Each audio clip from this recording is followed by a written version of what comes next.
progressive, soft-on-crime policies are nothing new. We've been telling you about that. But this time, it's from an admitted arsonist in Baltimore who set his girlfriend's house on fire with 3 people inside. Thanks to a plea deal, he served just 6 months in jail, and now he's out, and he said, "Why am I out?" I was just charged with 18 different counts. That was dropped to 10, and then it was dropped to 1 when I shouldn't be out right now. That tells anybody that, oh, I can go shoot somebody, or I can go attempt to shoot somebody, and I'll be completely fine. Here with reaction is Clyde Boatwright, the president of the Maryland State Fraternal Order of Police. Clyde, this guy who is alleged to have tried to murder 3 people, he says, I shouldn't be out. And he's right. Yes. I mean, good morning, Steve. I think, you know, our communities deserve better.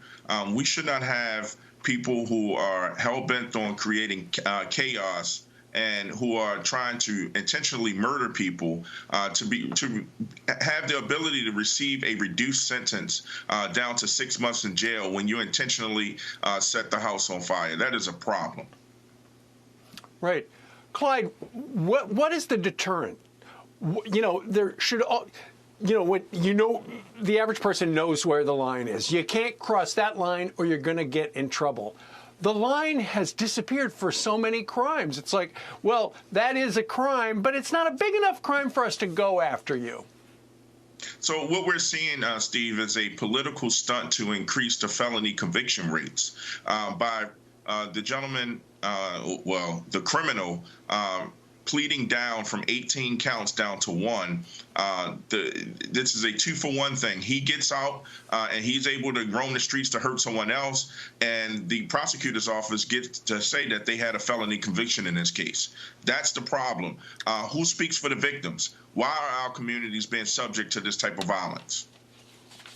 Right. He got the plea deal from Baltimore State's Attorney Marilyn Mosby. The breaking news yesterday was apparently she has been indicted on federal charges of perjury and filing false mortgage applications related to her purchase of 2 Florida vacation homes. A former prosecutor in Baltimore City had this to say about what is at play with this particular case earlier on Fox and Friends First.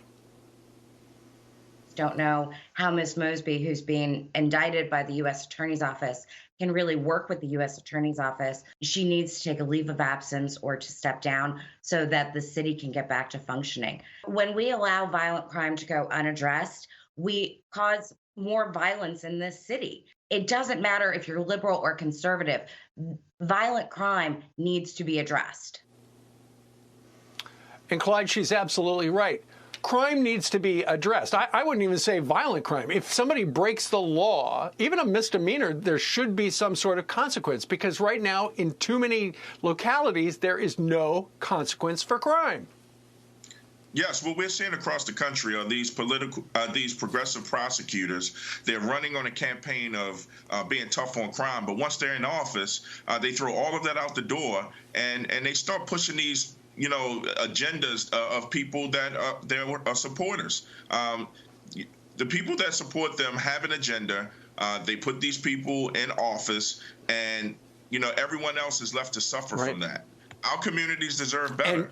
Again, I say again, who speaks for the victims? We have victims in this case that deserve justice, and we can't have these political people leave the citizens out to dry because they want to push an agenda. Well, and Clyde, don't forget the police officers. You're with the Fraternal Order of Police. If there's no consequence for crime, what's to stop the bad guy from doing something stupid to that cop who's trying to stop him? I mean, we just recently had an officer ambushed and killed in her vehicle. And the sad part about it, that these criminals are emboldened because they know that there are no consequences. We need to get tough on crime, take these bad guys and put them in jail and get them off the streets. There you go. Amen. A lot of people all across the country just said that guy knows exactly what he's talking about. Clyde, thank you very much for joining us. Stay safe. And good luck. Again, thank you for having me, and you guys be safe as well.